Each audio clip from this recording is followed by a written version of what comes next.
খারাপ সময়টাও একদিন চলে যাবে। খারাপ সময়টাও একদিন চলে যাবে। শুধু জীবনের প্রত্যেকটা মুহূর্তকে প্রাণ খুলে বেঁচে নাও। সমস্যাগুলোকে জীবনের সঙ্গী করে নাও।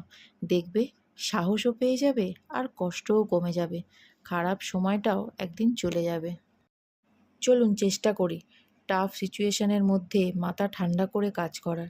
কিন্তু পরিস্থিতি এমন হয়ে যায় তখন মনে হয় একাই থাকি, কিছু ভালো লাগে না, কারোর সাথে কথা বলতেও ইচ্ছে হয় না। কিন্তু কখনো কখনো কি হয় জানো তো, যখন মনে করি এত চিন্তা করব না, এত কিছু নিয়ে ভাববো না, ঠিক তখনই জীবন কঠিন পরীক্ষার সামনে আমাদের দাঁড় করিয়ে দেয়। কিন্তু সত্যি এটাই যে জীবনে চলার পথে কখনো প্লেন রাস্তা পাবে না। সেই পথে অনেক বড় বড় পাথর থাকবে, গর্ত থাকবে, কিন্তু সেই সময় চয়েস তোমারই থাকবে। তুমি কি সেগুলো পার করে এগিয়ে যাবে, না গর্তের মুখে মুখ থুবড়ে পড়বে। আজকের মতো ভিডিও